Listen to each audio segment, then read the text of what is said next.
Велике вітання усім нашим глядачам. Мене звати Ігор Гаврищак. Це традиційно YouTube-платформа 24 каналу. Традиційно це є четвер, вечір. І я з великою радістю представляю нашого постійного гостя. Це Раміс Юнус, політолог зі Сполучених Штатів Америки, екс-керівник апарату уряду Азербайджану. Господин Юнус, здравствуйте.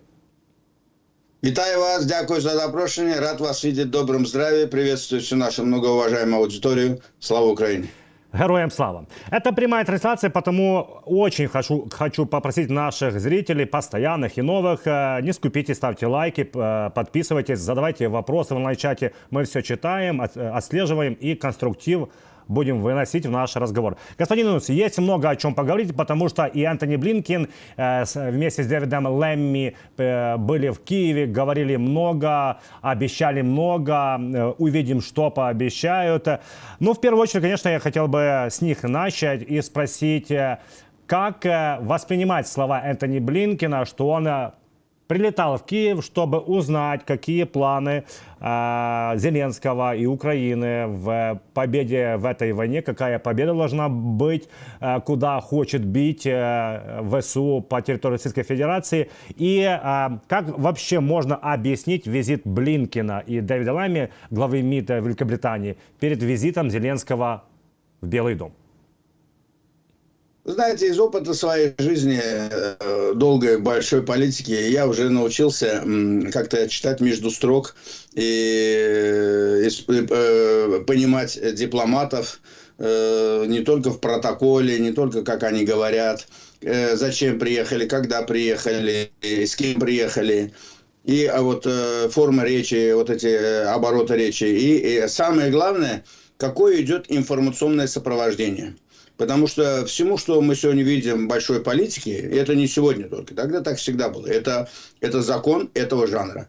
И, например, вот идет такая геополитическая метаморфоза, да, которая поставила на уши всю планету. И здесь вовлечены огромное количество разных центров, которые имеют разные интересы. И, естественно, мы должны наблюдать за информационным сопровождением именно со стороны тех стран, тех центров, чьи интересы они представляют. Например, Антони Блинкен и министр обороны Великобритании, например. Поэтому очень важно посмотреть, как это освещается в той же Великобритании, в тех же Соединенных Штатах Америки, и как на протяжении некоторых, так сказать, недель, там, месяца, полтора, вот можно сказать, нагнеталась обстановка вот этого темы разрешения, неразрешения. Да? То есть выкинуть эту тему, разрешить бить по территории России дальнобойными ракетами, то есть уже официально в информационное поле, то есть на официальном уровне, а не на уровне, так сказать, домыслов и идущих разговоров. Да? То есть поднимают эту проблему на то, чтобы она вот уже была бы официально озвучена. То есть я вспоминаю вот всю динамику вот этой войны 2,5 года, начиная прям с самых первых хаймерсов, да, если так взять, и вот дошли, вот, допустим, на F-16. Вот вы сами вспомните, как это все было, и вспомните, как вы все также вовлекались, потому что когда эта тема только поднималась, все вы ждали хаймерсов, сколько будет хаймерсов, как это будет выглядеть, потом другие же темы там, те же Абрамсы, те другие, ну и так далее и тому подобное, да, все остальные номенклатурные эти вооружения, и Патриоты в том числе. Поэтому, когда они вот так вбрасывались сначала, а потом они обрабатывали сначала информационное поле Украины, информационное поле России в особенном плане, вот, ответную реакцию надо было посмотреть. После этого это шло на информационное поле параллельно, естественно, стран коллективного Запада, опять же, в зависимости от той политической конъюнктуры, которая там была. А учитывая, что в Америке каждые 2 года здесь выборы, то есть каждые 2 года выбирают Конгресс, я имею в виду Нижнюю палату полностью и 30% Верхней палаты, и каждые 4 года идут выборы президента. Поэтому Америка каждые 2 года окунается в предвыборную кампанию. А коль она окунается в предвыборную кампанию, идет жесткое противостояние, стороны всегда будут использовать какие-то моменты внутриполитической кухни и внешнеполитической кухни. А учитывая, что ваша война уже идет 2,5 года и поставила на уши Америку в том числе, значит, эта тема будет всегда спекулятивной. Да? И в той или иной мере, в зависимости от того, как это выгодно будет тем или иным политическим силам, она будет сбрасываться. Но учитывая, что у власти сегодня демократы, и демократы вот так регулярно эту тему обрабатывают. И тот же Энтони Блинкен, который сегодня, так сказать, на острие этой темы находится, то есть он все-таки возглавляет внешнеполитическое ведомство, да, и вы видите спекулятивность этих двух тем, ближневосточной и украинской, как была, она так и остается, да. Ну, ближневосточная, она появилась после 7 октября, да, после той террористического акта, который устроил Хамас. И с тех пор эта тема стоит. И более того, в последнее время, наоборот, она была на первом месте, потому что Энтони Блинкен вообще не вылезал с Ближнего Востока.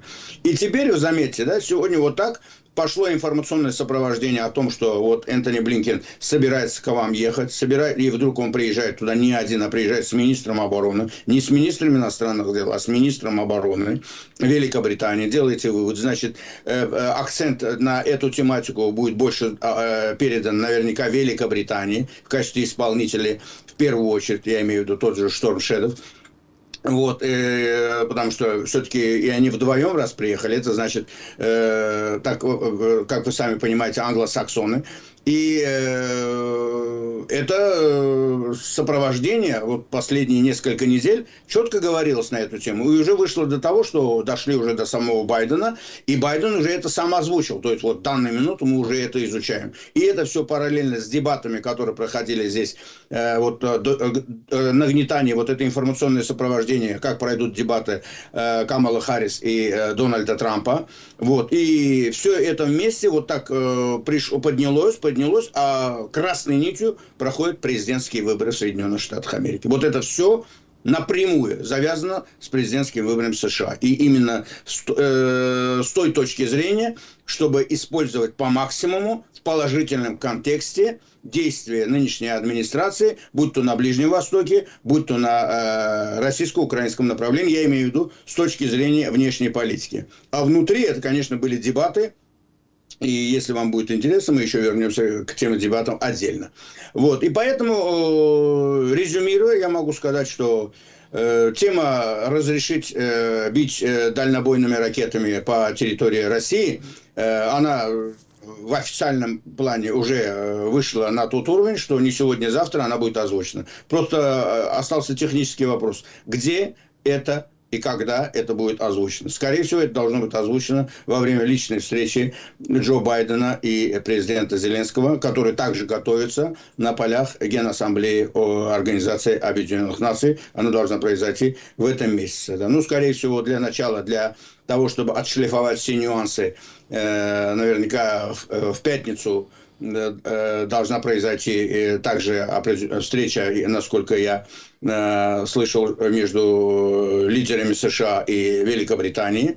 То есть именно Энтони Блинкен должен будет доложить итоги визита Джо Байдену, а министр обороны доложит премьер-министру Великобритании. После этого на этом уровне, и после этого, естественно, это должно быть принято на уровне политических лидеров. Ну, естественно, надо будет, потому что это надо сделать и с участием президента Зеленского, потому что, чтобы он тоже получил определенные политические дивиденды, да, потому что это вся работа его и его команды, да, в этой ситуации. Поэтому я это оцениваю именно так. Я регулярно вам говорил, что запрета на эту тему нет, просто нужна политическая конъюнктура. И эта политическая конъюнктура не с точки зрения украинских интересов, да, и не с точки зрения того, как это нужно Украине, а с точки зрения президентской кампании здесь, в Соединенных Штатах Америки, к сожалению. Но лучше поздно, чем никогда, и это решение в самое ближайшее время даст о себе знать. И я далеко не случайно просил бы вас обратить внимание на вот буквально несколько минут назад я смотрел выступление президента России, российскому каналу, где он, так сказать, пригрозил. Да, в своей обычной манере, естественно, то есть вот на каждое такое. Я помню, на протяжении этих 2,5 лет войны вот точно похожие заявления были касательно Хаймерса, касательно Абрамс, касательно Атакамс, касательно Штормса, касательно F-16, касательно всего. Вот один к одному такие же фразы. То есть это вовлекается НАТО, вовлекается то, это напрямую, мы примем свои меры, мы примем то-то, мы примем то-то. Это регулярно говорилось. Но возы ныне там, То есть я имею в виду, ядерная доктрина России, она есть, ничего никто не отменял. И это не только от того, что западные страны вам поставляют все виды вооружений. Там доктрина касается и территории России, которая конституционно закреплена за ними. Вот. Они могут это относить и к Крыму, и к Донбассу. Они могут это дополнительно уже относить и к Запорожской области, и к Херсонской области, которую также они якобы присвоили.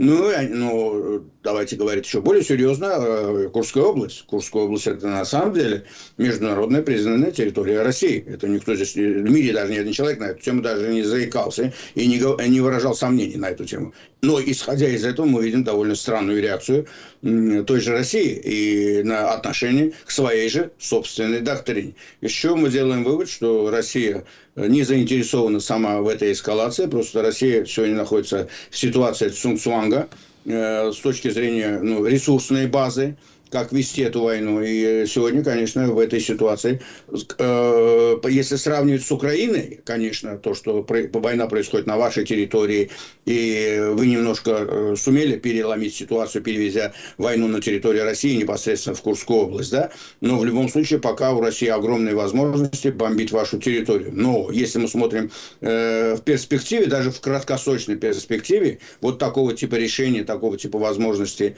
Запада, которые в конечном итоге в предметной плоскости отразятся непосредственно на поле боя, ничего хорошего не сулят России, поэтому она лишний раз может ограничиваться только таким заявлением. Потому что у них в арсенале, кроме ядерного оружия, больше никаких других ресурсов нету, понимаете? А тема ядерного оружия – это не тема только России. Это тема и не только Соединенных Штатов Америки, Великобритании и Франции. Это в первую очередь и тема тех стран, на чью защиту, на чью лояльность, на чью поддержку в разных политической, информационной, военно-технической области и экономической в том числе рассчитывает та же Россия. И это в первую очередь тот же Китай и та же Индия. Поэтому, не имея возможности больше так сильно этой дубинкой размахивать, как они делали в самом начале этой войны, как они делали все эти годы во взаимоотношениях, я имею в виду после 2008 года во взаимоотношениях с тем же Западом, то сегодня, я так понимаю, эта тема опустилась не на тот уровень, на котором она, так сказать, не вызывает беспокойства ни у кого на Западе. Да, она не вызывает беспокойства, я так, насколько понимаю, у самих украинцев, особенно после того, как украинцы прошла через несколько Хиросим и через несколько Нагасаки. Поэтому, тем более, в нынешней ситуации, когда Украина уже проводит боевые операции непосредственно на территории России, когда сегодня все ждут официального озвучивания решения о том, что Запад дает разрешение бомбить, и это будут, значит, поставки непосредственные. И то, что предвыборная кампания вышла на финишную прямую, и то, что Камала Харрис так удачно провела дебаты, это все лишний раз говорит о том, что демократы имеют все возможности для того, чтобы за эти 2 месяца наработать большой положительный кредит, чтобы суметь сохранить власть в Белом доме. Вот, кстати, если говорить, господин Инус, об ударах и снятии запрета ударов в глубину Российской Федерации, вот издание «Таймс» сейчас уже говорит следующее, что якобы на встрече с Зеленским Байден даст добро на использование Storm Shadow, но Атакамс не позволит, потому что боится эскалации, и особенно в преддверии выборов. И вот если вспоминать ваш ответ, что сказал Путин, он попытался быть очень оригинальным, потому что он как отреагировал на возможное снятие запрета ударов по России. Он не сказал, что там вот Запад будет непосредственно участником войны, потому что хаймерсы уже били по Курской области. Он сказал, Запад будет втянут в войну, потому что Украина якобы самостоятельно не может находить цели без западной разведки. Он наверняка хотел бы сказать, что будете бить, это война, и вы участники войны. Ну, мы уже били, так что красная линия пройдена. Пытается Кремль быть оригинальным, потому что, вот, кстати, вчера Песков сказал, почему вы ожидаете каждый раз ответа на какие-то удары ВСУ? СВО и есть ответ. Ну вот ушел от ответа, так Песков. Ну, это, в принципе, это ответ на этот вопрос. Во-первых, то, что журнал «Таймс» это говорит, это же лежит на поверхности. Вот видите, я даже не читал то, что вы сейчас говорите. А это на поверхности, потому что я вам сказал, пришел Энтони Блинкен и министр обороны. Не министр иностранных дел. Раз приезжает министр обороны, значит, я так понимаю, это же военный вопрос, дальнобойное оружие. Значит, если приезжал бы Остин и министр обороны Великобритании, тогда бы сказали бы, что это совместно будет, так сказать, решение. А если приезжает министр обороны, тогда, я так понимаю, американцы будут обеспечивать политическое прикрытие, да, этой тематики. И, скорее всего, так оно будет происходить. Я так думаю, да. Во всяком случае, публично это выглядит так. Как это будет непосредственно на предметной плоскости, ну, мы услышим это в ближайшее время. Что касается реакции России, то я вам уже ее расшифровал. Да. Россия просто исходит из ситуации Цунцуманга. Она должна как-то реагировать. Слова пресс-секретаря президента России, личное там подтверждение, потому что, ну, что высасывать из пальца, одну и ту же фразу говорить касательно «Хаймерсов», касательно «Абрамс», касательно F-16 или касательно этих дальнобойных ракет «Атакамс». Одно и то же, то есть мы будем адекватно реагировать. А что такое адекватно реагировать? Ну, они и так показывают. Вот он честно сказал, СВО, они с утра до вечера бомбят мирные города Украины, инфраструктуру. Да, они бомбят и, естественно, определенные военные объекты, да, на то это и война. Но мы же видим, в каком количестве они бомбят и гражданскую инфраструктуру, и во что это обходится украинскому населению, да. И это их ответ, да, правильно, они будут это делать, они это делали вчера, они это делают сегодня, они будут делать завтра. Но, насколько я понимаю, с каждым разом это будет им делать все труднее и труднее, тем более, когда это начнет непосредственно, ответка придет и не только в Курскую область, а еще в другие приграничные территории. И я думаю, от этого им хорошо не станет. И я так думаю, нынешняя администрация делает все для того, чтобы остаться у власти. А это выгодно сегодня той же Украине, в плане того, что Украина может за счет этого укрепить свои позиции, подготовиться к 2025 году на предмет того, что а уже тогда, да, теперь давайте мы можем теперь и поговорить реально о переговорах, которого хотят все, кроме Украины, да, то есть я имею в виду, Украина только тогда пойдет на эти переговоры. Вот президент Зеленский, кстати, вот также на пресс-конференции вот, выступил, да, на днях и сказал, что я, говорит, такого разрешения никому не давал. То есть от имени Украины он никому такого разрешения не от имени Украины может говорить только он сам. Поэтому все эти разговоры о переговорах, это они просто носят спекулятивный характер. Только тогда эта тема будет актуальна, когда ее сам озвучит президент Зеленский. А президент Зеленский пока дал указ на эту тему. А для того, чтобы отменить свой указ, он должен сам его отменить, сам его озвучить. А я думаю, он его озвучит только тогда, когда у него будет более сильные позиции и не на том уровне, на котором сегодня. И я так понимаю, Курская операция и все то, что вот мы в ближайшие несколько месяцев увидим, это как раз-таки звенья в этом направлении. Господин Нус, обещал я, что мы будем читать чат, и как раз это ложится в следующий вопрос. Дебаты Камалы Харрис и Трампа. Ответы Трампа на дважды задаваемый вопрос о том, видит ли он победу Украины. Он дважды сказал, что он хочет в этой войне мира. Как это оценивать? И в общем, как вы оцениваете эти дебаты? И вопрос, кстати, от нашего зрителя, персонально вам адресован. Возможен ли какой-либо вариант замены Трампа на Ники Хейли, или это уже окончательно? Нет, это уже невозможно, потому что это все решается на съезде. Съезд прошел. Съезд – это был последний срок, когда это можно было сделать. Поэтому это была большая политическая ошибка лично Дональда Трампа и его ближайшего окружения, и в целом республиканской партии, которая может стоить им поражения. То есть это вполне реально, потому что Ники Хейли была очень сильный кандидат на должность вице-президента. Она могла бы быть и прекрасным кандидатом на должность президента, если вот она была бы, например, кандидатом с той стороны, а здесь была бы Камала Харрис, то вот однозначно преимущество больше было бы у Ники Хейли, чем у Камалы Харрис, потому что Ники Хейли не была ни вице-президентом, не была ни президентом, то есть у нее нет отрицательного бэкграунда, да, так сказать. А у Камалы Харрис есть определенный отрицательный бэкграунд, потому что 4 года, почти что 4 года она была вице-президентом, и именно это был единственный главный аргумент, которые тот же Дональд Трамп и его политтехнологи использовали, да, во время беседы. То есть зачем то, что ты сейчас обещаешь такие красивые вещи, зачем ты это не делал, пока ты была вице-президентом? Ну, это аргумент, да, но он слабый аргумент, потому что на него точно так же можно сказать. Вспомните каденцию Дональда Трампа и вспомните, кто у него был вице-президент. Не все вспомнят фамилию вице-президента у тех или иных президентов, понимаете? Ну, кроме специалистов, да. Мне положено это знать по работе, а да, спроси сейчас у любого там журналиста, 90% даже не будут этого знать. Или спросите, чем занимался Майкл Пенс во времена Дональда Трампа, да. Мы Майкла Пенса вспомнили только после событий 6 января.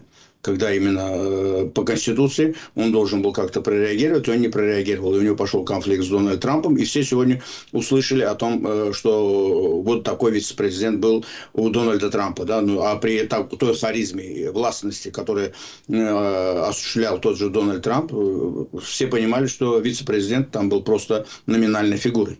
Поэтому все зависит, это еще зависит и от личности президента, и от личности вице-президента. Вот, например, Дик Чейни, Рамсфелд, они были харизматичные такие, да, люди, которые с чьими интересами, с чьей точкой зрения считались всегда президенты, с которыми они работали, да, но не все такие харизматичные были. Поэтому та же Камала Харрис в окружении Байдена, и более того, тактика была демократической партии всегда, и она поэтому не выпирала, и тем более учитывая, что Джо Байден не такой сильный президент, то есть и плюс в возрасте, и она, если бы выходила бы на переднюю линию, вы видите, вот сейчас она вышла за несколько месяцев, и все забыли сегодня о существовании Байдена. Заметьте, да? А если бы это произошло бы с самого начала его каденции, да, она пришла бы очень сильной, маститой, так наработала там политического капитала для того, чтобы идти в президенты, да, и сейчас она выглядела бы намного увереннее и маститее. Но это же било бы по престижу того же Джо Байдена и по авторитету президента США в целом, как внутри страны, так и по всему миру. Поэтому это было вполне понятно, почему вице-президент сегодня не так проявлялся. Ники Хейли, эта тема уже осталась в истории. Расчет на Ники Хейли только на то, что ее уговорили тем, что, скорее всего, если Дональд Трамп выиграет, она может стать госсекретарем или помощником по национальной безопасности, ну, чтобы потом в перспективе, после Дональда Трампа, на следующих выборах баллотироваться уже в президенты. Да, это как раз-таки вариант политтехнологический, рабочий вариант, но для этого сначала надо выиграть выборы. Но насколько, давайте поговорим, я просто тезисно скажу мое мнение по поводу этих дебатов, потому что эти дебаты мы все ждали, вся Америка ждала, весь мир ждал, и не потому что они, так сказать, все дебаты так ждут, это впервые. Ожидания были такие большие, потому что до этого произошли дебаты, в результате которых действующий президент вынужден был снять свою кандидатуру. И поэтому это привнесло дополнительную интригу, накал страстей, и это так раскручивалось в средствах массовой информации, как внутри страны, так и за рубежом. И вот дошло до апогея 10 числа, и вот 10 числа мы увидели, кто как из них подготовился. Однозначно, эти дебаты закончились поражением Дональда Трампа. Но не на таком уровне, на котором произошло это между Трампом и Байденом. Там потому что был чисто нокаут, и в результате этого Байден сошел. Но здесь была победа явная, с большим преимуществом по очкам, потому что было видно, что Дональд Трамп не подготовился. Он пришел неподготовленным. Я так понимаю, он не командный игрок, он не системный. Ну, все видят, что он не командный, что он не системный. Он, так сказать, заложник своего эго, вот, заложник своей харизмы. Харизма – это хорошо для политика, для любого человека в жизни, да, но все хорошо в меру, то есть это не должно переходить границы. Поэтому нужно слушаться и профессионалов, которые вокруг тебя собираются, которые хотят твоей победы, которые тебе дают определенные советы.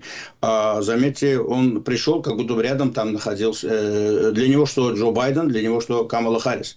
Он говорил одно и то же, и те же слова, те же клише, что он говорил во время дебатов с Джо Байденом. Ну, тогда ты это выиграл, потому что тогда перед тобой стоял человек, который на несколько лет даже старше тебя, да, которому уже за 80. А тут человек на 20 лет моложе тебя. Тут совершенно не тот человек. Более того, она ему так и сказала. Вы, говорит, баллотируетесь не с Джо Байденом, вы баллотируетесь со мной. Это же вот публично она это сказала, да, и это было видно, да. То есть ты не повторяй все то, что ты говорил тогда, ты говори то, что касательно меня, да. И вот именно, а он просто шел по той программе, которую вот он считал с его точки зрения, она выигрышная, да, и поэтому она оказалась проигрышной. И в отличие, более того, ему задавали вопрос про одно, он всегда говорил все, что считал сам нужным. То есть он вот сел на своего коня по этой миграционной теме, говорил о том, что вот там экономика в таком случае, то есть одно и то же. Любой вопрос, про что хотите, про Украину, про Ближний Восток, про Китай, там, про внутренние все проблемы, он все вот эти одно и то же эти аргументы говорил, а иногда доходило это до глупостей, типа того, что как кушать там кошек, собак, и поэтому это стало таким главным мемом этих дебатов, да, то есть было видно, что он даже, если вначале он еще несколько минут там он держался, вот, а потом, ну, наверняка, вот то, что Камала Харрис сумела заглушить свое волнение в самом начале, потому что если для Дональда Трампа это было уже 8-е дебаты, как будто бы, да, для нее это были первые такие дебаты. Но тут проявился ее, так сказать, опыт работы прокурором. Это было видно, потому что прокуроры, они всегда готовятся к уголовному какому-то делу. Они готовятся, репетируют, они даже репетируют свою речь, как они будут говорить. А судя по той информации, которую все сегодня уже знают, как она готовилась, они закрылись там неделю, построили такую же сцену. На другой трибуне стоял человек, который похожий на Трампа, одели его так, и он выступал с таким же голосом, с такими же вопросами, с такими же манерами, в разных вариантах. Вы представляете, каждый божий день. И она репетировала, тренировала вот эти ответы, то так, то этак. И в конечном итоге отшлифовалась, да, то есть, как говорится, экспромт хорош, когда он хорошо подготовлен. И было видно, что она, в отличие от него, она командный игрок, она системный игрок, она слушается своих советников, и она не вышла, она не стала, ну, я имею в виду, вышла из себя, она не стала заложником своих эмоций. И заметьте, она внимательно смотрела всегда, улыбаясь прямо на него. А он ни разу на нее не посмотрел, он смотрел прямо на ведущих. И было видно, что у него гримаса, прям вот скулы, у него желваки на лице, это все, это было видно. То есть он было видно, он стал заложником своих эмоций, особенно в момент, когда она вот сказала фразу, наверняка эта фраза тоже была подготовлена с ее стороны касательно того, что с его митинга люди уходят, и вот тут он завелся, и дальше он уже стал заложником своих эмоций, потому что его самая ахиллесовая пята – это эмоции. Как только он заводится, все, тут уже можно бить его под дых справа и слева, да. Ну, это и произошло. А потом эта тема, когда ведущие задали вопрос ему по поводу ее цвета кожи. Ну, как можно было не подготовиться к этому? Ты знал, что эта тема муссируется в средствах массовой информации. Твоя команда должна была тебя подготовить, что вот будет такой вопрос, и у тебя должен быть четкий, железный, такой хороший ответ. Ну, а задают этот вопрос, более того, этот вопрос ведущие задали, да, ему там, что как вот вы сказали тогда так. Ну, и что он говорит? Ты же бывший президент, у тебя же должна быть ответственность за то, что ты читаешь ту или иную газету. Он говорит, я прочитал в одной газете, что там это было так сказано, поэтому я взял это процитировал. Потом я прочитал в другой газете, совершенно там она говорит другое. Я, естественно, сказал, ну так, в принципе, мне все равно, да, то есть как это. Ну как можно так говорить? Если в какой-то газете много чего пишут, ну ты же президент страны, ты же человек, который всю жизнь работал с информацией. Информацию надо перепроверять. Прежде чем ты ее публично будешь это озвучивать, да, можно в предвыборной риторике много чего использовать, но не такие вещи, там, вот как касательно ее расовой принадлежности, не такие. И он в свое время такую же ошибку допустил с рождением того же Обамы. И опять же, эта тема российская, да, так сказать, она здесь болезненно в Америке воспринимается. Ты же работаешь на электорат определенный, да, то есть есть определенный процент афроамериканцев, и ты это озвучиваешь. Озвучивал во времена Барака Обамы, озвучиваешь это сейчас в том числе. Ну и что ты из этого получишь? Тебе какой-нибудь человек пойдет, после этого будет голосовать, ну тот, кто будет тебе видеть расиста, да. Это неправильно.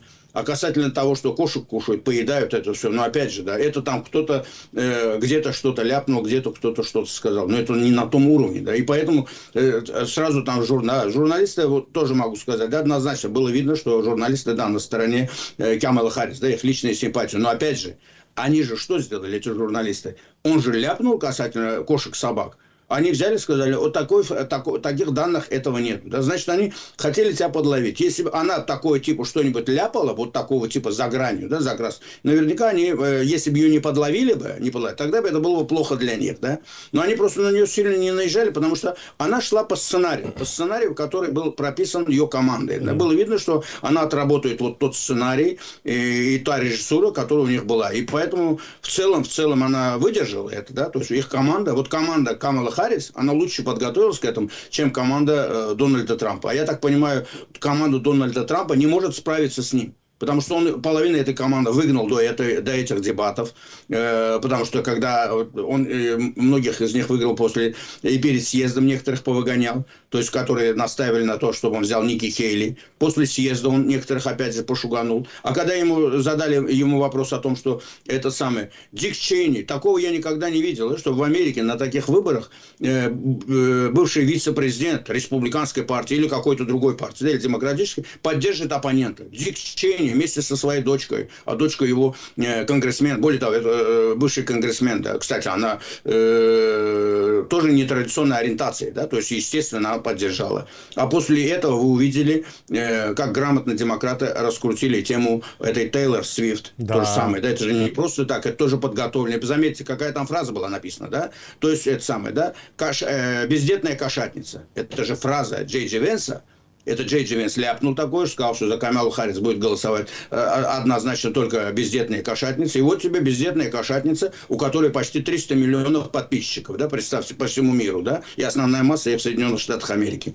И это еще только начало, она, скорее всего, примет еще какое-то участие в предвыборной кампании той же Камалы Харрис. Поэтому видно, что Дональд Трамп своей внесистемностью не слушает свою команду. У него нет вот такой команды, единой, мощной, монолитной, да, которая будет просто использовать ошибки, которые однозначно в огромном количестве у нынешней администрации, в огромном количестве и у Джо Байдена, в огромном количестве когда и Байден был вице-президентом, когда был Барак Обама вместе с ними. И претензии предъявлять можно той же Камале Харрис. Конкретно, персонально. А не так вот так голословно, там у нее папа марксист, там она коммунистка, она сделает то, она сделает это. Так, это голословно так нельзя. Поэтому все то, что он говорил, это было голословно. Да, они оба много чего позволяли, это была пропаганда, да, в большом свете. Но если мы говорим о том, что кто из них заработал, кто проиграл, вот за Трампа остались все те, кто за него железно голосовали. И им до лампочки, как прошли бы эти дебаты, они также все равно за него будут голосовать. И им до лампочки, какой там вердикт вынесет там судья в каком-то суде, да, касательно тех или иных уголовных дел в отношении него. Это его ядерный электорат. Точно так же, как есть ядерный электорат у тех же демократов. Но мы же сейчас говорим о неопределившихся штатах, да, и в первую очередь той же Пенсильвании, где проходили эти выборы, да, вот, эти дебаты, да. И учитывая, что Камала Харрис, которую все ждали первый раз услышать ее, как она будет говорить без помощников, без суфлера, все же говорили, вот она интервью не дает, там больше месяца, значит, она разговаривать не может. Потом она пошла на интервью вместе со своим вице-президентом, а значит, она не уверена в себе, ей нужен этот помощник. А тут она вышла 1 на 1, потому что, я так понимаю, она решила не тратить силы. Вот теперь было видно, что это тактика ее команды была.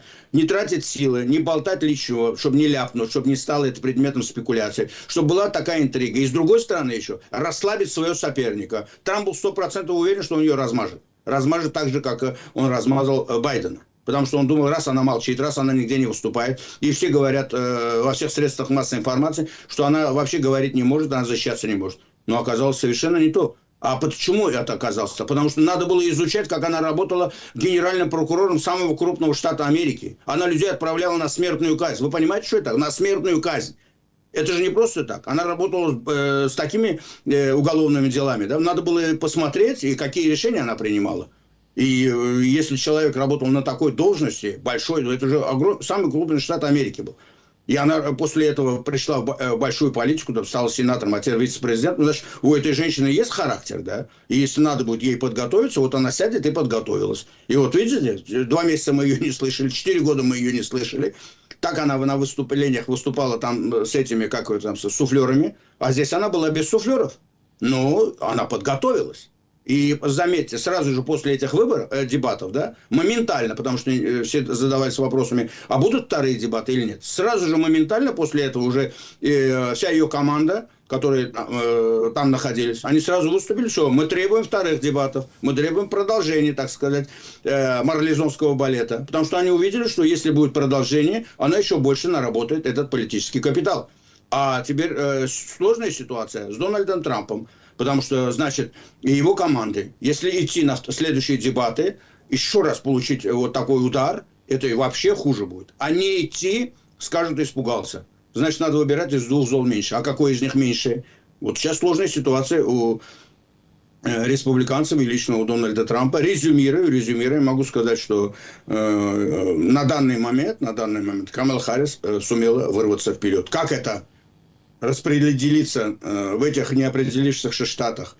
Ну, в течение недели это можно будет посмотреть, потому что сейчас начнут проводить определенные опросы общественного мнения, несмотря на то, что они ангажированные, республиканцы свое будут проводить, демократы свое будут проводить. Но я напоминаю, что когда были дебаты Байден-Трамп, тогда как раз-таки, ну, явно они же не могли врать. Тогда было видно, что Трамп размазал Байдена, да, и поэтому журналисты даже ангажированные, они об этом говорили. И сейчас точно так же. Я не слышал ни одних солидных, так сказать, экспертов, даже которые тяготеют к республиканской партии, который хотя бы один из них сказал, что Камала Харрис проиграла. Однозначно никто этого не говорил. Да. Другое дело, они не увеличивали количество ее победы, там, разрыв. Ну, все понимали, что она не проиграла. Вот по минимуму скажу, да, так. Но то, что Трамп не победил, все это видели невооруженным взглядом, потому что он очень много ляпов допускал. Как будет дальше? Мы давайте дождемся, будут вторые дебаты или нет. Это очень важный будет критерий. И, я так понимаю, сейчас очень все внимание будет приковано к этим вице-президентам, которые 1 октября должны будут также выступать. И если там Джей Ди Венс также проиграет Уолсу, то однозначно у демократов шансов победить в этой предвыборной гонке становится с каждым разом все больше и больше. Ну, во всяком случае, на сегодня, после этих дебатов, преимущество в данный момент уже можно говорить. Вот без опросов общественного мнения, вот так я свое мнение скажу, сугубо субъективное, в этих дебатах победила однозначно Камала Харрис, и тем самым она чуть-чуть вырвалась вперед. Как это будет дальше, посмотрим на ближайшие 2 месяца. Спасибо, господин Инус. И хотел бы я вспомнить интервью Владимира Зеленского бразильскому изданию «Метрополис», где он вспомнил о бразильско-китайской инициативе, или, как они говорят, альтернативное мирное соглашение.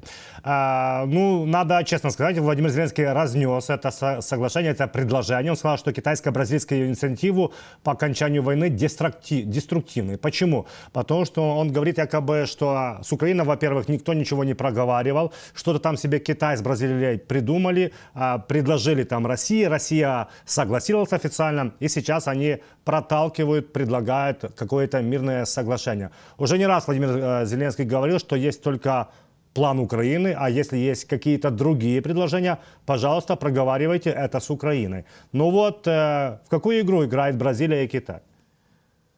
Ну, заметьте, со стороны Запада вы не видите никакой ни Бразилии, никакой Китай. Я имею в виду образно, да, если взять какую-то инициативу какой-то страны со стороны Запада. Никто из них не... Потому что они однозначно сегодня вынуждены, даже многие из них, даже не любя, так сказать, эту войну, потому что она нарушила планы многих на Западе и в Соединенных Штатах Америки в том числе, но они вынуждены считаться с интересами Украины и лично президента Зеленского и поддерживать план, который предлагает президент Зеленский, потому что они идут в одной упряжке.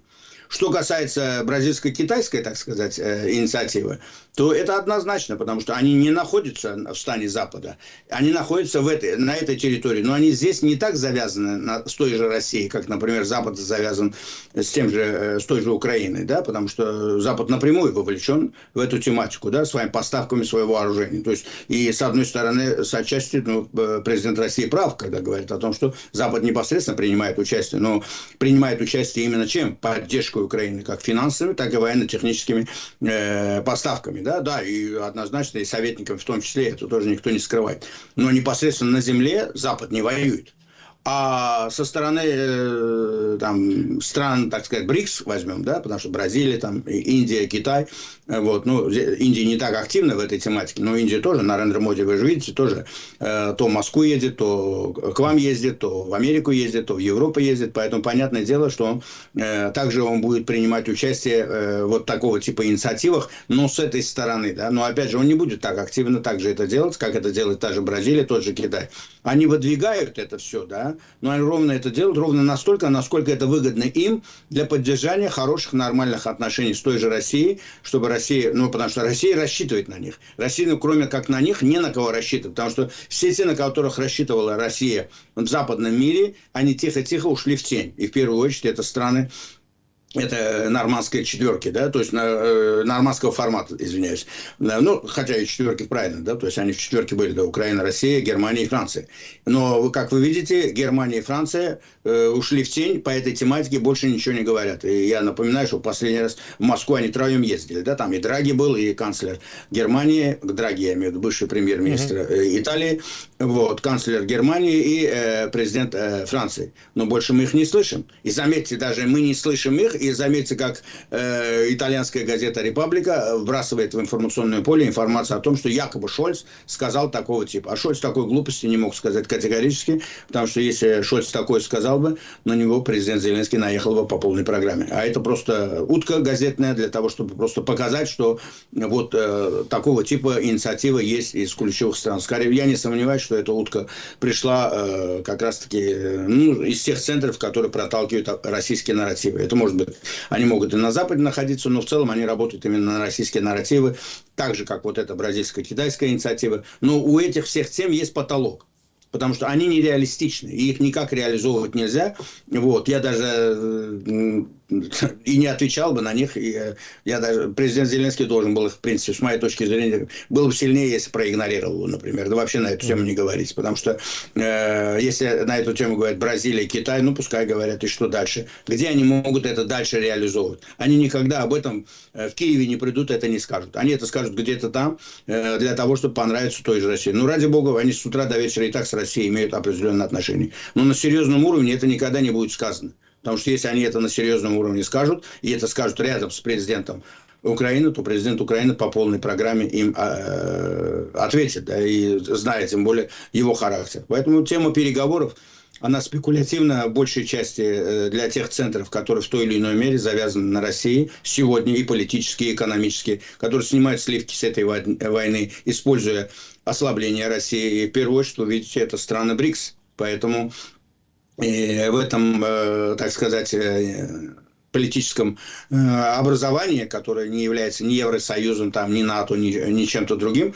Сегодня видите, какой идет разброд и шатание, как по-разному все там работают, у каждого разные интересы там, и там разношерстные страны, которые друг друга и не любят, по большому счету. Главные две страны, там, это Индия и Китай, да? Вы знаете их взаимоотношения, они основа того же БРИКС в этом плане. Поэтому, когда это мы понимаем, какие разные интересы у этих стран, и если кто-то из них озвучивает какую-то тему, включая вот возможные мирные переговоры, да, ну, да, это может быть приятно для российской стороны и неприятно для украинской стороны, но эта тема, она далека от реальности, от того, для того, чтобы говорить о ней серьезно. Во всяком случае, до конца этого года вообще даже я не вижу 1% возможностей этих переговоров. Это возможно только после завершения президентской кампании здесь, в США. И, что даже более важно, от того, что как будет развиваться события на поле боя и чем закончится, так сказать, все то, что происходит сегодня, мы видим на Курском направлении, и как это будет дальше. Вот эта война, которая набрала сегодня активную фазу. То есть сегодня, я так понимаю, накал страстей на поле боя, ну, намного выше, чем во все месяцы этой войны, потому что война вышла на решающий этап, и это здесь, смотрите, схлестнулись все политические баталии здесь в Соединенных Штатах Америки, в Европе, и интересы всех этих стран. И вот одни хотят завершить эту войну, другие не знают, как это завершить, эту войну, и понимают, что сегодня все зависит именно от украинского солдата, от воли украинского народа и от воли украинских политических лидеров во главе с их президентом. И чем сильнее так Украина будет стоять, тем больше с вами будут считаться. имейте в виду, считается только с теми, кто может себя защищать. Это азербайджанская поговорка. Кстати, господин Инус, уже традиция, да, мы регулярно вспоминаем, что и какая ситуация на Южном Кавказе. Это непосредственно влияет, конечно же, и на Украину. С последнего, что актуального есть, вот Армения предложила Азербайджану подписать мирные соглашения. Пашинян якобы говорит, что есть 16 или 17 пунктов. Я так хочу с вами разобраться, потому что не очень понимаю. И якобы я так опять-таки понял, что есть какие-то согласия по 16 пунктам. Можете детальнее рассказать, насколько это серьезно, насколько это есть шаг до подписания мирных соглашений? В этой связи, вот я сейчас давеча, когда говорил про позицию Украины и как вот это работает внешним миром, здесь очень важно здесь отметить вот визит президента Азербайджана в Италию. На днях вот президент Азербайджана совершил довольно так мощный визит исторический в Италию. Для информации вам. Вот смотрите, откуда начну. Да? Вот когда вот у вас назначили нового министра иностранных дел. Это очень сильный министр. Дмитрий Кулеба очень хороший министр. Вот вам говорю, он был хороший министр, более того, в военное время. Он удачный министр, он со знаком плюс отработал свою каденцию. Это однозначно, что вы, украинцы, должны. Так же, как у вас был шикарный верховный главнокомандующий Валерий Залужный. Он тоже шикарно отработал, и он остался в обойме политической номенклатуры Украины. Я не сомневаюсь, что Дмитрий Кулеба также останется. Они выполнят. Заметьте, да, Сырский идет и уже... говорите про Сырского на том же уровне, как про Залужного. Я думаю, и вы будете точно так же говорить про нового министра иностранных дел, так же, как про Дмитрия Кулеба. Цели и задачи меняются. Просто сначала подумайте, кто такой нынешний новый министр, и откуда он пришел. Он был послом в Турции. Он тот самый человек, который сделал все для того, чтобы улучшить взаимоотношения Турции и Украины, и в первую очередь взаимоотношения президента Турции и президента Зеленского, в личном плане в том числе, и это благодаря новому вашему министру. И еще тут важный нюанс, я как вот человек, проработавший и в законодательных структурах власти, и в исполнительных, то есть кабинет министров, я работал в кабинете министров, я работал в Верховном Совете, в парламенте Азербайджана, да, и я помню противостояние между кабинетом министром и аппаратом президента, когда два аппарата дублировали друг друга. То есть отдел культуры здесь, отдел культуры там, отдел внешнеэкономических связей здесь, отдел внешнеэкономических связей там. И идет дубляж, понимаете, бюрократия идет. И, естественно, борьба характеров, борьба амбиций, борьба за власть и так далее и тому подобное. И близость к телу, да, над всеми стоит президент, понимаете, и поэтому президент руководит всей страной, администрациями, и внешней политикой, и вопросом безопасности. Поэтому это дубляж идет. И когда назначили нынешнего министра иностранных дел в администрацию, и когда он в администрации проработал, а после этого вот, буквально короткое время проработал первым заместителем министра, это, понятное дело, именно для того, чтобы убрать вот некоторые нестыковочки в оперативном плане между аппаратом президента, так сказать, и МИДом, и, может быть, тем же правительством, да, или вот этим внешнеэкономическим направлением. Это очень важно понимать для людей, которые в большой политике, которые работают, я руководил аппаратом, поэтому я понимаю, как это очень важно для аппаратчиков, да, потому что разные аппаратчики, это должна быть одна линия. Одна линия, и эту линию руководит президент. Понимаете, в стране главный человек – это президент. И для военных, и для чиновников, которые работают в дипломатии или внутри страны, это все должны четко усвоить. И когда это поймут, и не будет вот этих разделений, групповщины не будет, тогда, и особенно, когда идет такая полномасштабная война, это очень важно понимать. Извините, это нюанс, я для чего вам это сказал. Я хотел показать, как Азербайджан сегодня, вот для внешней политики, во внешней политике, использует противоречия. Вот я для этого вам сказал, это очень хорошо, что у вас новый министр, он внесет сейчас новую свежую кровь. Да, я так на это очень надеюсь. Особенно на направлении Турции и вот этого региона для вопросов безопасности Украины. Вы знаете взаимоотношения Франции и Италии. Личные взаимоотношения Эммануэла Макрона и Джорджа Мелони. Вы знаете, как они друг друга не любят. Вы знаете взаимоотношения сегодня Франции и Азербайджана. Они уже дошли до уровня плинтуса, да, уже дошло до того, что французское правительство своим гражданам Франции говорит, что не посещайте Азербайджан, там так-то, так-то, так-то. То есть дошло до уровня плинтуса. И, кстати, взаимоотношения с Францией такими никогда не были. Они стали такими только при Эммануэле Макроне. Это самый неудачный президент за все годы современной истории Франции, насколько это можно судить. И в результате, а это началось когда? После того, как Азербайджан восстановил суверенитет и территориальную целостность. Вот на этой тематике, где 30 лет они искали в этой рыбу в мутной воде. Россия, Франция и Соединенные Штаты Америки. Но теперь мы это сумели сделать, да? И заметьте, как Азербайджан теперь на этом противоходе играет. У вас плохие отношения, и у вас плохие отношения с нами. А у нас самые лучшие отношения в Евросоюзе с Италией, с вашим главным конкурентом. У Азербайджана сегодня, чтобы вы знали, товарооборот, самый большой товарооборот у Азербайджана по стране, да, на первом месте это Италия. 16 миллиардов товарооборот у Азербайджана с Италией. С Россией у Азербайджана, чтобы вы знали, 4 миллиарда всего лишь. В 4 раза меньше, да? И сегодня посмотрите, как принимали президента Азербайджана в Италии, какие там были месседжи, какие там разговоры были, и как Италия на всех этажах поддерживает и будет поддерживать Азербайджан во всех структурах того же Евросоюза, да. Хотя Италия демократическая страна, и там, вы понимаете, и выборы, и все остальное, у них свои там внутриполитические баталии идут. Но это говорит о том, что Азербайджан играет на противоходе. Вот такие моменты учитывает, да, работает на территории Евросоюза, изучая это, работает в Соединенных Штатах Америки, работает в России, работает в Иране, работает на Востоке, Центральной Азии и в Китае. То есть по всем направлениям, да. И в результате удачной такой внешней политики, заметьте, что получилось, что сегодня мы на перекрестке, и у нас восток и запад, и у нас север и юг. И у нас в качестве камня преткновения только нерешенность, отсутствие мирного договора, да. И вот в Италии президент Азербайджана несколько месседжей сделал. Кстати, там задали ему вопросы по поводу вот этого самого, да, возможного газового контракта, когда вот Россия и Украина прекращают в декабре, да, поставки российского газа через территорию Украины. И как раз задали вопрос, да, а как это будет выглядеть? Говорят о том, что Азербайджан вовлечен в переговоры, да. Так он открытым текстом там сказал. Вот ответил на многие вопросы, да. Это как раз-таки вам, украинцам, тоже должно быть интересно. Это личная просьба. Это личная просьба руководства Евросоюза и руководству Украины. Потому что если газ прекратится российский, а туда газ никакой туда не будет идти, не российский, любой газ, азербайджанский, там, туркменский, иранский, любой газ какой, эта газораспределительная станция, она просто перестанет существовать.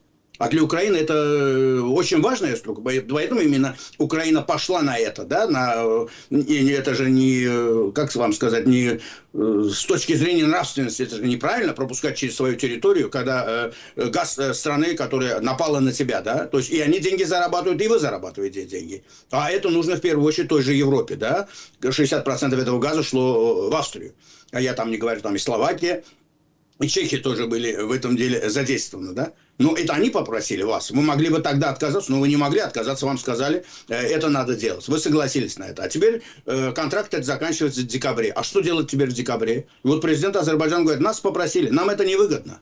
И в материальном, в экономическом плане нам это, Азербайджану это не нужно. Потому что у Азербайджана весь газ уже на несколько лет вперед зафрахтован. И Азербайджан уже поставляет газ в 10 стран. У нас было 8, вот еще 2 страны добавились. Это Словакия и Хорватия. Вот они добавились. Вот сейчас недавно Азербайджан с ними заключил уже контракт. Уже процесс пошел. То есть я к тому говорю, что у Азербайджана столько газа как такового нету. Да? Но если это не сделать, значит газораспределительная станция Украины накроется медным тазом. А в декабре этого года, после того, как газ перестанет поступлять с России туда, значит, 4 страны Евросоюза, вот Австрия, Чехия, Словакия и Венгрия, моментально окажутся в очень сложных экономических ситуациях. Я уже не говорю о том, что у них будет огромный дефицит бюджета. И об этом было публично сказано вот в Италии, да, на пресс-конференции. Это все вы же должны слышать. А когда идут вот эти спекуляции всякие антиазербайджанские, люди должны задаваться вопросами, и в Украине тоже. А почему это делают? Кто это вбрасывает? Кто хочет сбить этот клин? Это одна тематика, которую вот очень важно мне было осветить в этой ситуации, чтобы было понятно, откуда тут ноги растут. Потому что эта тема все-таки присутствовала у вас. Теперь я возвращаюсь к теме того, вашего вопроса уже, который вы сказали касательно этих 17 пунктов. Там из этих 17 пунктов, значит, 13 пунктов, они как будто бы 80% этого договора, они согласованы. Но там есть ключевые вопросы. И ключевые вопросы международной практики, они так, чтобы вы знали, как работают. Если один пункт не работает, значит, весь документ не работает. Более того, если это ключевой вопрос. А там эти 4 пункта – это ключевые вопросы. И один из них – это ключевой, это изменение Конституции Армении. Потому что в Конституции Армении четко написано о том, что в преамбуле написано, что Карабах – это территория Азербайджана. Карабах уже, вот это название, вот это, как они говорят, НКР, да, оно вообще не существует нигде. В реалии вообще не существует. на территории Карабаха уже не проживает даже армянское население. А все те, кто там этим занимался, сепаратизмом, сидят в подвале азербайджанской тюрьмы. Понимаете? Ну, кто там, несколько человек соскочили, но основная масса сегодня там сидит в этой тюрьме. И готовится, уже дело передано в суд, не сегодня, завтра начнется Нюрнбергский процесс, поэтому весь мир будет это видеть. То есть я к чему говорю? И несмотря на это, а у них в Конституции это заложено. А если у них в Конституции это заложено, какой мирный договор? Вот, дорогой Игорь, вот подписали мирный договор. А завтра приходит какой-то депутат или кто-то обращается в Конституционный суд Армении, и Конституционный суд Армении признает о том, что не конституционность данного договора. И что дальше будем делать? Значит, это Филькина грамота, я думаю, почему Азербайджан должен подписывать 13 пунктов, не согласовав главные документы. Если можно было бы подписать какую-нибудь бумагу, там, типа декларация о намерениях, то есть, или как будем двигаться, да, в этом направлении, где будет четко прописано о том, что, вот, например, когда Ирландия, конфликт был с Британией, да, с Лондоном, и там же четко было написано в течение месяца поменять Конституцию. И они в течение месяца поменяли. Если такого типа будет сделано, тогда, естественно, есть возможность подписать какой-нибудь просто рамочный документ, да, который будет, типа как дорожная карта, да, а уже потом, после этого, работать на эту тему, да. Но это должно быть прописано юридически, в этой бумаге должно быть написано. Потому что они говорят, мы будем Конституцию менять в 27 году. Если вы Конституцию будете менять в 27 году, значит, и мирный договор может быть подписан в 27 году. Других вариантов здесь никак нет. Я уже не говорю о том, что вот это очень важный вопрос. Вот вы, дорогие украинцы, когда я все время говорю о двойных стандартах того же Запада, вы на своей шкуре это, извиняюсь, почувствовали в 2008 году с грузинами вместе, а в 2014 году непосредственно с аннексией Крыма, бойни в Донбассе, а сейчас во всеуслышание вы это видите, эти двойные стандарты. И теперь посмотрите двойные стандарты в отношении Азербайджана 30 лет. Про Первую Карабахскую войну я вам это говорил. И 907-я поправка в отношении Азербайджана, которую принял Конгресс, и назвали нас агрессором Армении. И они 30 лет назад их поддерживали. Теперь кончилась Первая Карабахская война. Эта история, я уже 1000 раз говорил на эту тему, повторять не хочу.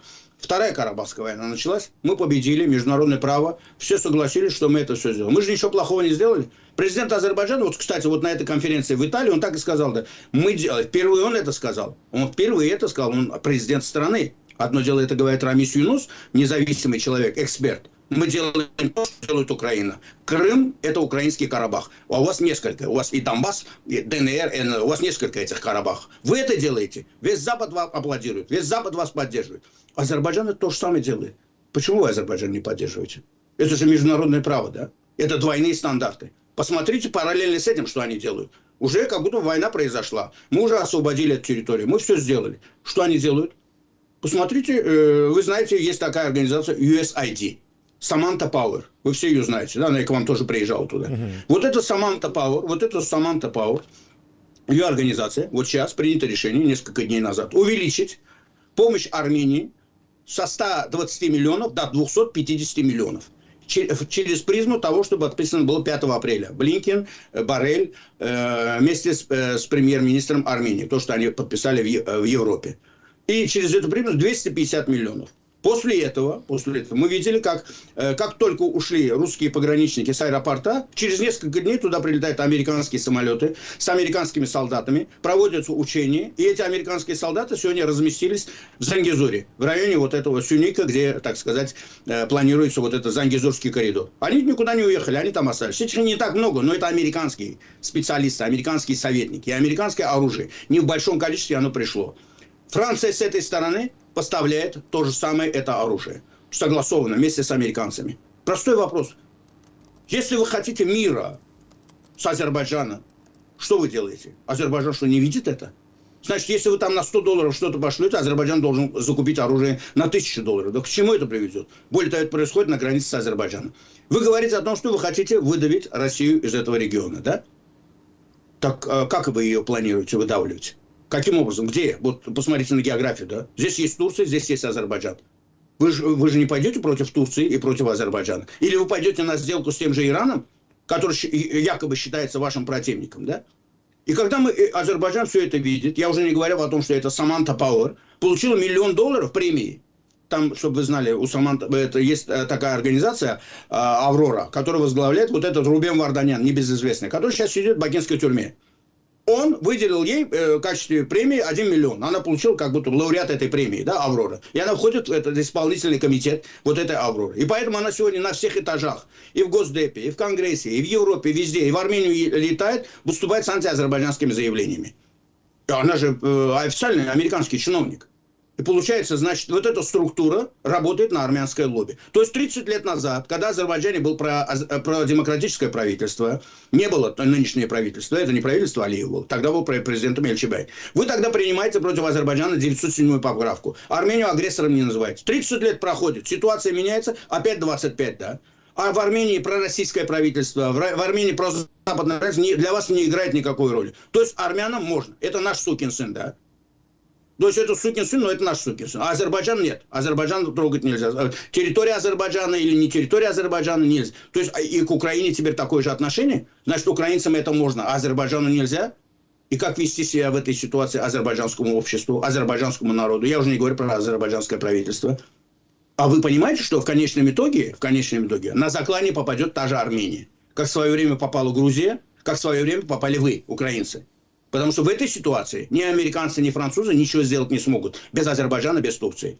И Пашинян, вы думаете, это не понимает? Он просто делает, как я говорил, этот политический шпагат, да?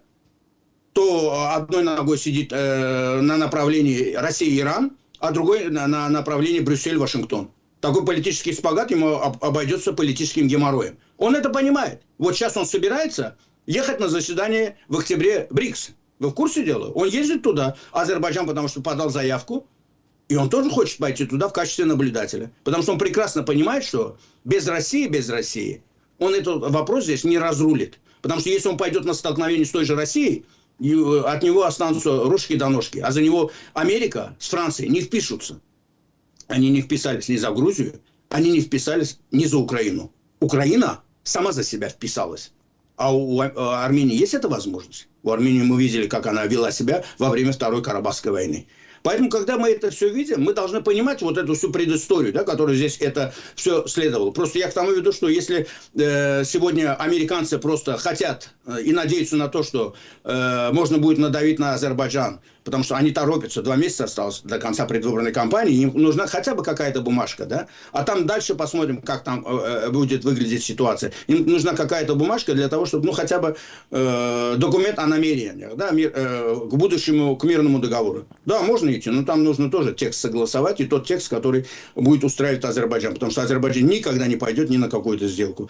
И у США, и у Евросоюза нет таких сильных рычагов влияния на земле на тот же Азербайджан. Но зато Евросоюз и США, а в первую очередь Соединенные Штаты Америки, подчеркиваю, они могут потерять в этой ситуации, потому что общественное мнение будет усиливаться. Вот посмотрите на тот же антиамериканизм, который сегодня усилился в той же Турции. Он же там идет волнообразно.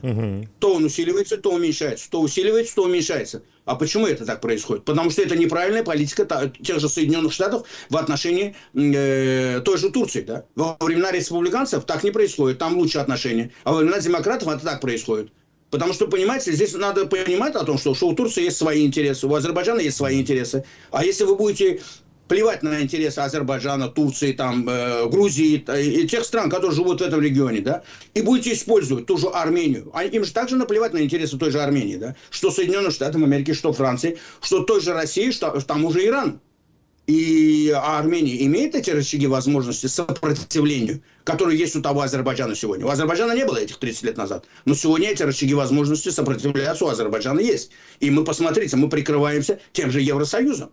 И той же Италией. Это я вам не просто так, вот это видите, так я провел, чтобы вам было понятно. А Италия захочет, чтобы на Азербайджан Франция наезжала? Италия не захочет. Италия показала это, принимая так достойно президента Азербайджана. Италия не захочет, чтобы эти 16 миллиардов товарооборота и газ азербайджанский, который идет в Италию, и бизнес итальянский, который работает в Азербайджане, был бы под угрозой. Больше я вам скажу. Если в ближайшее время вы услышите, что французская компания Total сворачивает свои дела в Азербайджане, можете не сомневаться, на их место придет итальянская нефтяная компания. И она будет работать не менее удачно. Кто от этого выиграет?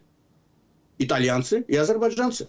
Ну, однозначно не французский налогоплательщик, да? Поэтому на Западе должны об этом думать. Я это к тому говорю, чтобы вы понимали, дорогие украинцы. Вот вы сами сегодня стали плацдармом.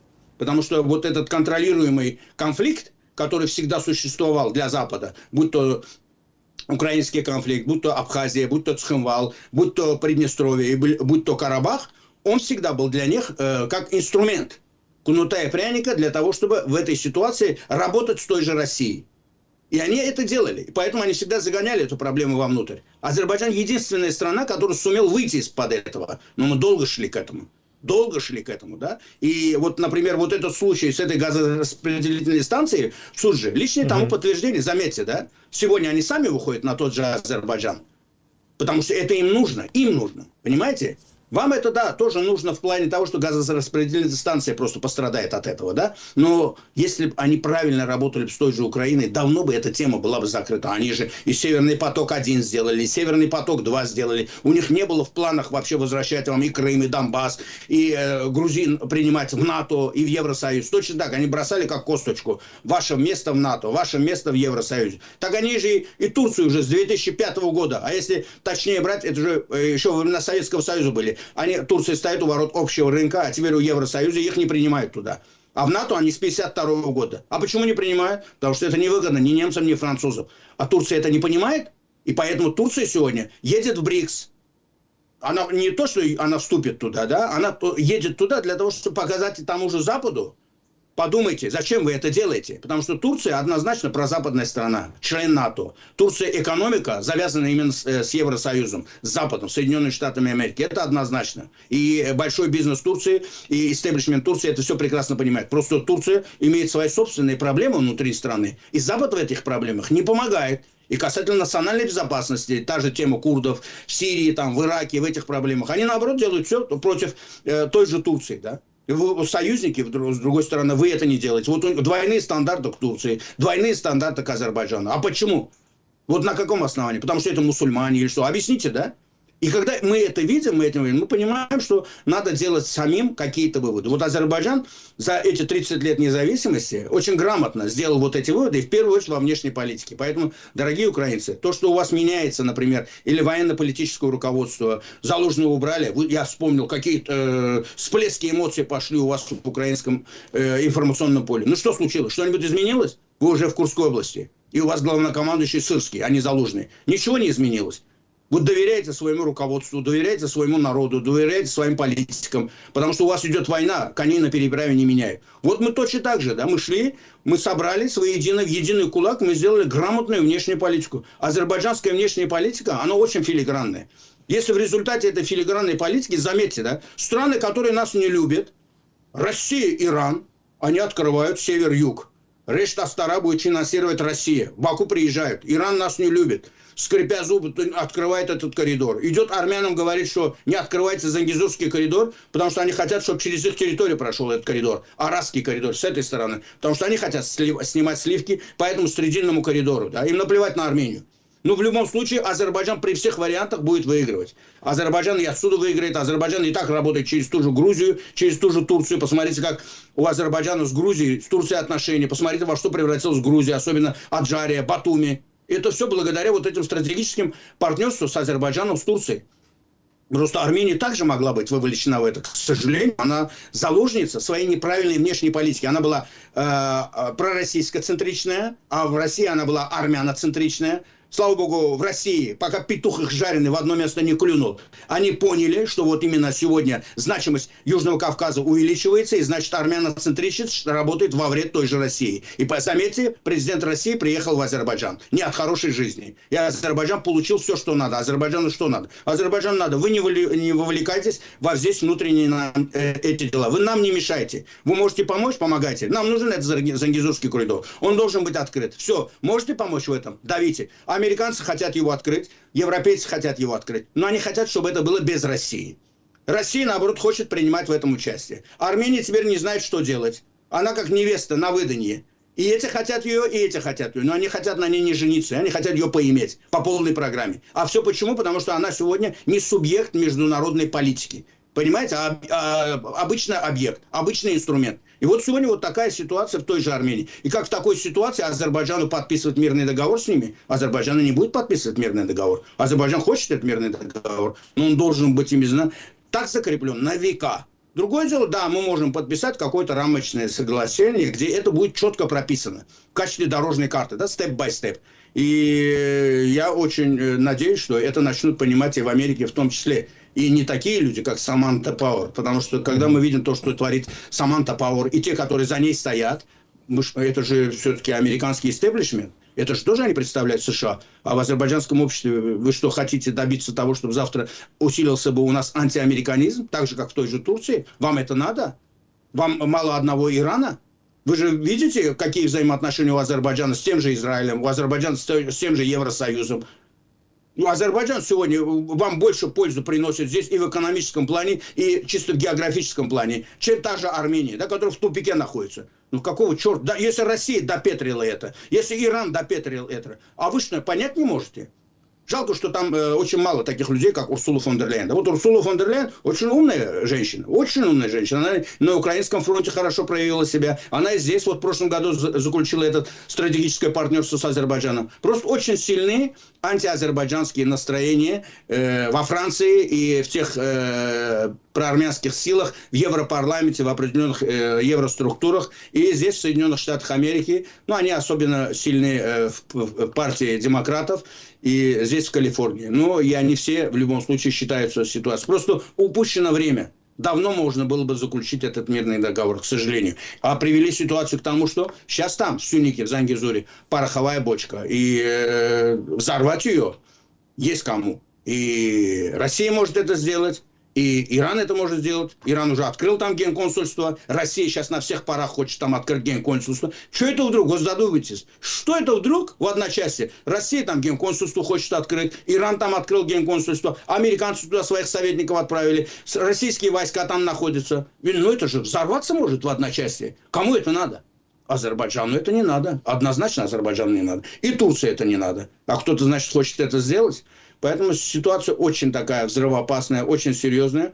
Но, насколько я понимаю, Азербайджан держит под контролем ситуацию на земле. Далеко не случайно. Поэтому границы Азербайджана последние 4 года со дня пандемии по сегодняшний день закрыты. И я считаю, что это очень правильное решение, потому что у нас есть угроза со всех сторон. И пока здесь ваша война не закончится, пока здесь ситуация не разрулится, мы должны продолжать именно эту же внешнюю политику. А вам, дорогие украинцы, я это подробно для того и рассказываю, чтобы вы понимали бы, что не будьте украиноцентричными. И не смотрите на этот мир только через призму ваших интересов. Заметьте, как внешняя политика вот такая разношерстная. Я приветствую смену вашего нового министра иностранных дел. Надеюсь, что и Дмитрий Кулеба останется в обойме. А этот новый министр иностранных дел, раз его приводят, значит, понимают значимость турецкого направления Великобритании. Может, это в конечном итоге приведет их к системе безопасности, о которой говорил Борис Джонсон. Потому что, я так понимаю, Сипига довольно очень сильный дипломат и пользуется большим авторитетом как внутри Украины, так и на международной арене, и особенно в Турции. Так что берегите себя, до побачення и слава Украине. Героям слава. Господин Инос, большое спасибо за этот разговор. Как никогда мы с вами долго разговаривали, более часа и 10 минут. Я очень надеюсь, что наши зрители довольны ответами на все вопросы, потому что мы проговорили почти все вопросы, еще осталось, но вспомним их следующего раза. Спасибо большое. Дорогой Игорь, большое вам спасибо, что я отмечаю, что вы один из редких журналистов, который регулярно эту тему держите на контроле. То есть, таким образом вы даете возможность и украинскому обществу знать о том, не быть вот только так украиноцентричными, тем более и услышать из уст друга Украины, да. Я надеюсь, вы меня таковым считаете, да, я надеюсь, я заслужил это право. С первого дня войны я с вами в окопе, и я надеюсь, я буду с вами до конца, до вашей победы в этом окопе. Просто я хочу, чтобы вы понимали, когда я защищаю мой родной Азербайджан, я защищаю и вас точно так же, потому что это общая проблема, и не нужно изобретать велосипед. Внешняя политика – это очень важно, дипломатия – это очень важно. Не становитесь заложниками информационных вбросов. Вы понимаете, доверяете своему правительству, раз вы его выбрали. Коней на переправе не меняют. Вы понимаете, идет информационная война. Знаете, кто ваш друг, знаете, кто ваш враг. И берите пример от ближайших соседей, как они в похожей ситуации действовали, и как их не любят, почему, и по отношению к двойные стандарты. Но они вот видят, двигаются. И когда ваши друзья выходят и вам это рассказывают вот так искренне, иногда даже эмоционально, вы просто это внимательно слушайте. Они говорите о том, что это нам не интересно, это находится далеко, а какое отношение это имеет к Украине? Это имеет непосредственное отношение к Украине в прямом и в переносном смысле, потому что это ваша география. И угрозы идут из одного центра, потому что все то, что происходит на украинской земле, оно началось с Лубянки. И у нас это началось с Лубянки, и в Приднестровье это с Лубянки, и в Абхазии, и в Цхинвальском регионе это оттуда. Потому что это все, империя была, да, Российская империя, Советский Союз. К сожалению, Россия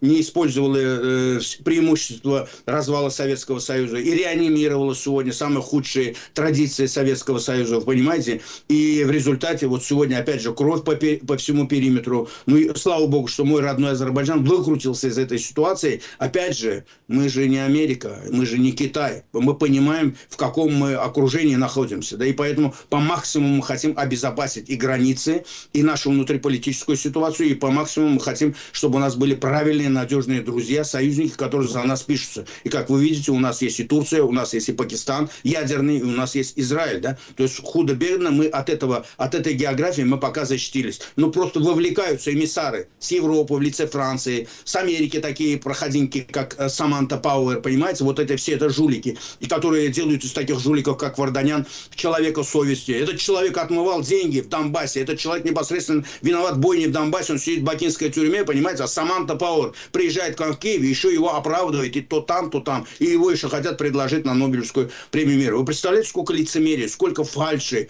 сегодня в мире творится на крови людей, на крови людей в Карабахе, на крови людей в Украине. То есть мы это видим, да, вы же тоже это воочию в огромном количестве это увидели. Просто это надо понимать. Это очень важная тематика. Еще раз вам спасибо за возможность говорить на эту тему. Берегите себя.